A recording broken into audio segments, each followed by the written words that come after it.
Good evening. I'd like to welcome everybody to the second installment of our District Advisory Committee. We'd like to thank everybody for coming out tonight for this important discussion involving our local control accountability plan. Tonight we are going to have a presentation which is a review of the parameters and specifics associated with our LCAP plan. So I'm technically not the chair of this, but I would like permission from the chairwoman to ask for public comments. Permission granted. Thank you, ma'am.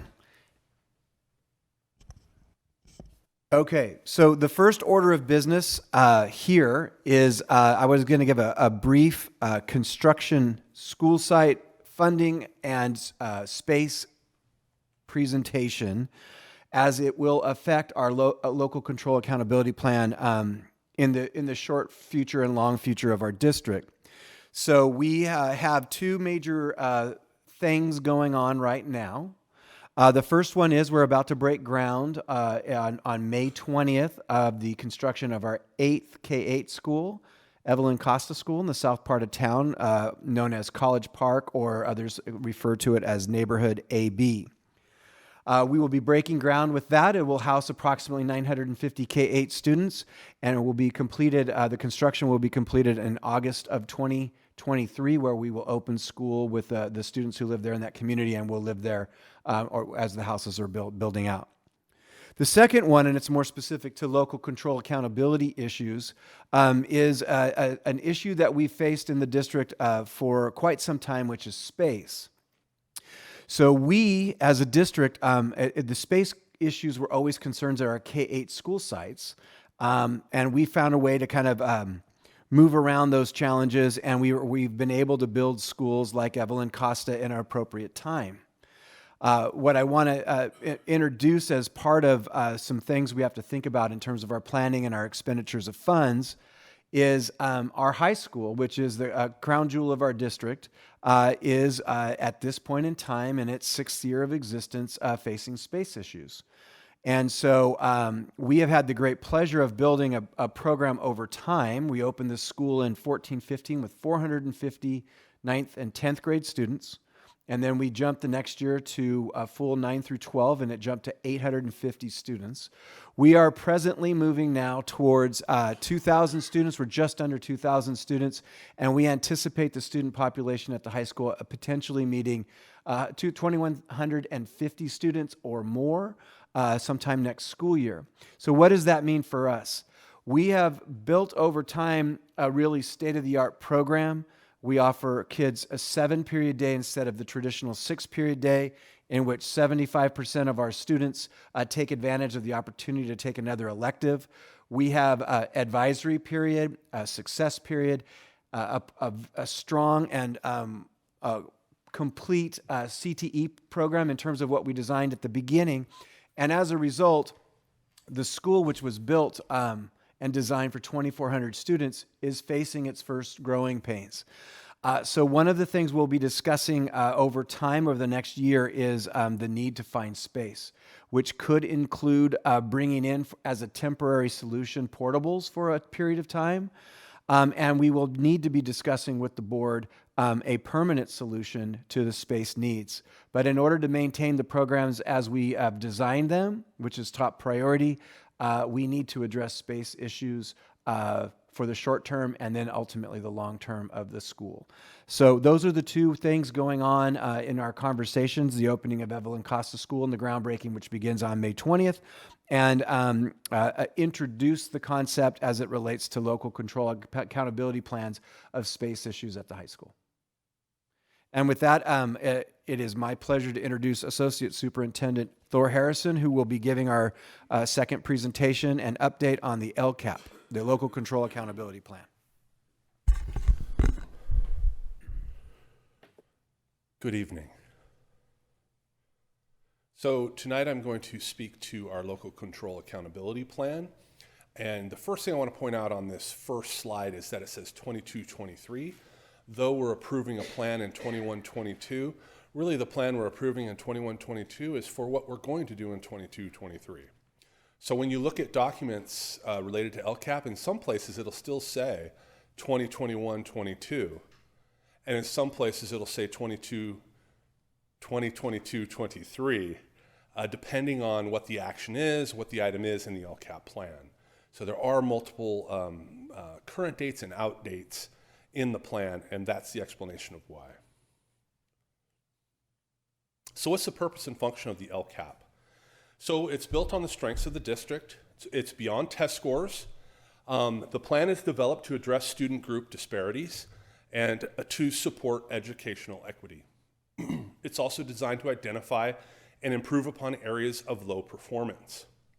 Now, in our LCAP plan, we identify areas of high performance that can be higher in some cases. So it's not just low performance. I've been asked that before. So really it's where we are in a performance level, let's say in 2020, 2021, and where we are in the following year, and the following year. And we're always looking to get better, right? So it's not necessarily low performance, but it's improved performance. And it's supposed to be local decision-making and strategic planning. So the LCAP is based on the 8 state priorities. The first priority is the basic priority of conditions of learning.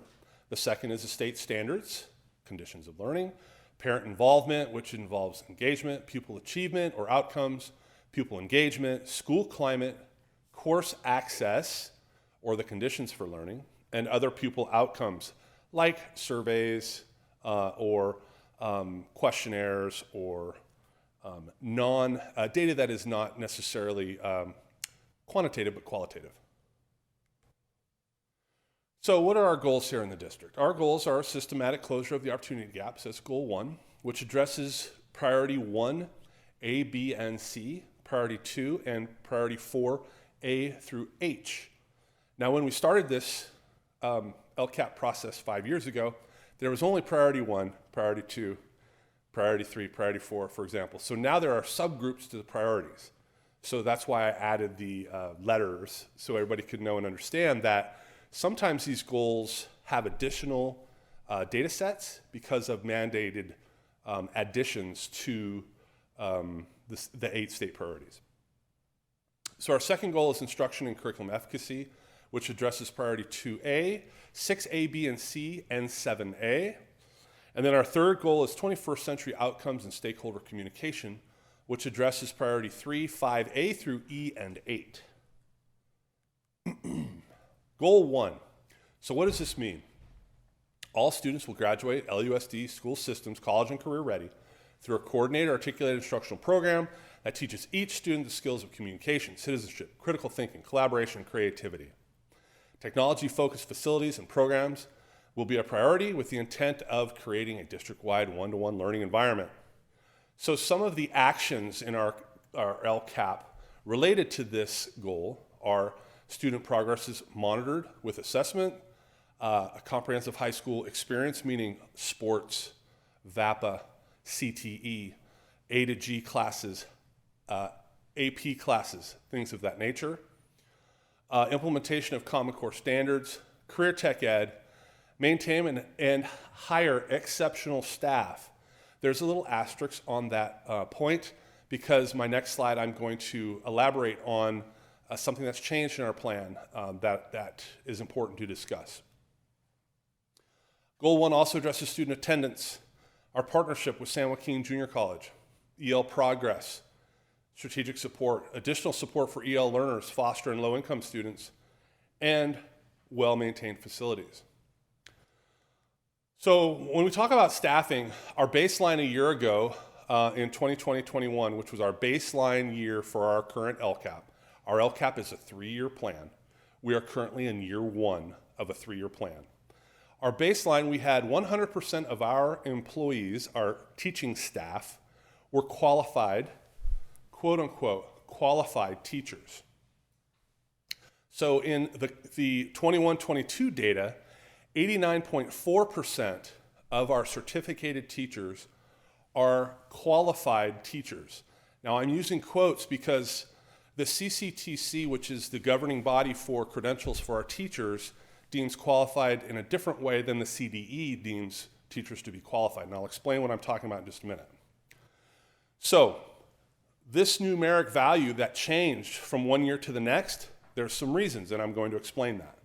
So a little over a year ago, we had a late mandate from our governor to create an independent study program so that we could support families that don't want to go to in-person learning, because the governor at the time said, hey, we've got to go back to school.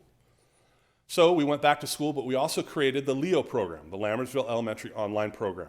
And I think we did a really good job in creating this program. However, it was 14 teachers. 11 of those teachers came from our school sites. At the same time, there's a teacher shortage. Everybody knows there's a teacher shortage in California. So we recruited teachers from multiple school sites, and there's a teacher shortage. The result was late vacancies, late in the school year.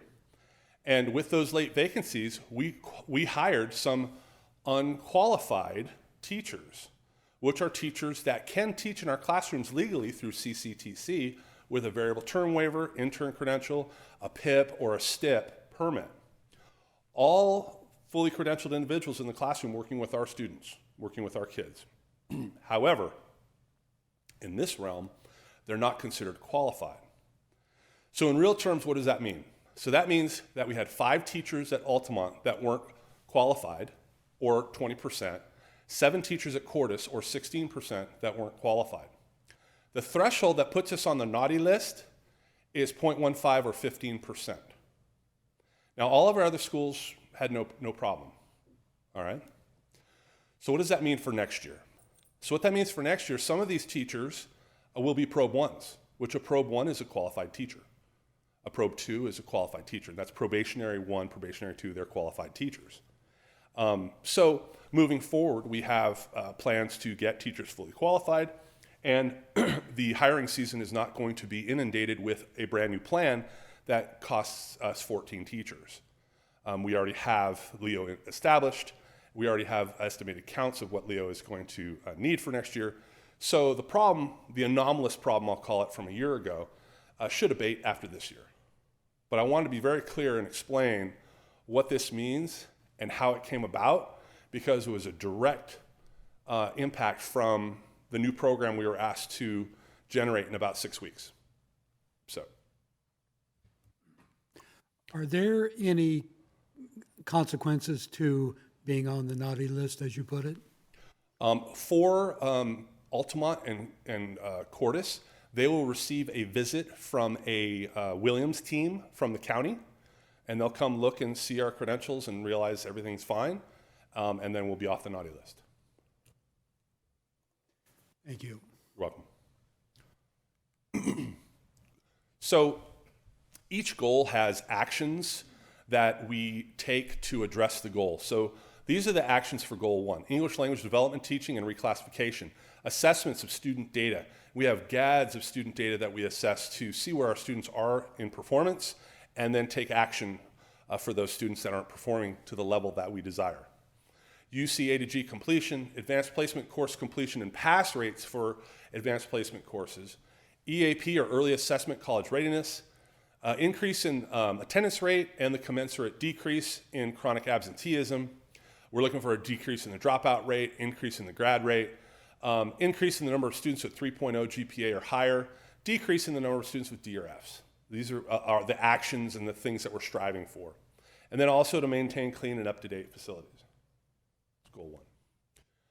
Goal 2, Lambertville Unified School District is committed to the systematic development of instructional leadership and teaching excellence in all classrooms by identifying, implementing, and institutionalizing research-validated practices district-wide. What does this look like? Professional development for staff, implementation of effective instructional practices, a focus on student and staff wellness, which is key right now coming out of COVID for 2 years. It was really important during COVID, and I think it's even as important right now as we're getting back into normalcy, quote unquote normalcy. It's just as important now. Programs and services for unduplicated pupils, programs and services for students with exceptional needs, providing 21st century learning experience and content, and always looking for a decrease in the number of suspensions and expulsions. So what does that look like? Implementation of the Common Core state standards and commensurate professional development, decrease the suspension rate, implement PBIS at all sites, which has a direct correlation to the decrease in suspension rate, communicate survey results, the California Healthy Kids Survey and our local LUSD surveys, which we communicate quite a bit with our parents and our educational partners, to provide a broad course of study. You know, kids can take multiple electives. Our high school is unique in that kids can take more than one elective. They have opportunities to take an extra period in the day. Most high schools don't have that. Including PLTW and other CT-aligned courses, which in our feedback from our constituent groups or our educational partners, there was some feedback on PLTW asking to expand and bring in some of the other PLTW courses that are available these days. So we're going to take that feedback, we're going to take it back to our education committee and try to make it happen. Goal 3. Lambert Unified School District will provide its community with a high-quality education, fostering positive parent relationships in a system that is focused on 21st century educational programs that support and include a rapidly expanding student population. What does that look like? We provide cutting-edge technology for classrooms and teachers and students, supplemental transportation when needed, usually written into an IEP, quality communications with parents and the community, oftentimes a one-way and two-way communication, appropriately credentialed teachers, which I talked about previously, parent input and parent involvement, and parental participation of students with exceptional needs, EL, foster, and low income. So what does that look like? Parent, student, staff surveys, parent engagement. Parent engagement may look like a special invite to a meeting to discuss the LCAP, a special invite to either parents of homeless students or homeless students to give feedback in the LCAP plan, student leadership groups, site staff groups to review the plan and give input. Parental involvement, participation of focus group parents, and then regular evaluation of the district technology via the tech sustainability plan. This next slide is related to the budget, and Gloria Grijalva, our Assistant Superintendent of Business Services, will speak to these numbers on this slide. This button right here goes to the next slide.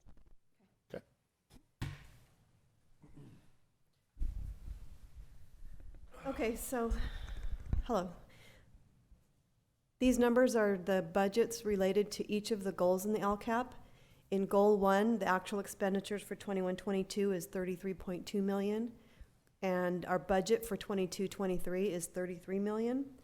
In Goal 2, the actual for this year, 21-22, is $1.7 million, and our budget for next year is $3 million. In Goal 3, the actual expenditures are $469,000, and our 22-23 budget is $587,000. In the LCAP budget overview for parents, it is a component of the LCAP and is subject to the same adoption, review, and approval and posting requirements as the LCAP plan itself. It does include the local control funding formula and all the total funds that are provided to the district.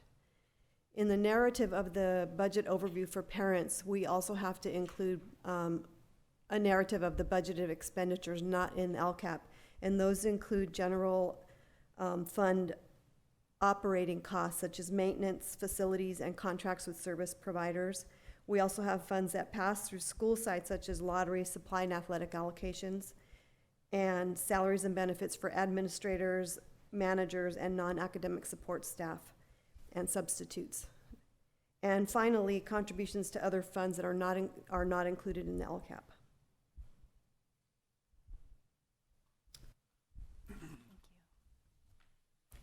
Any questions? Good job.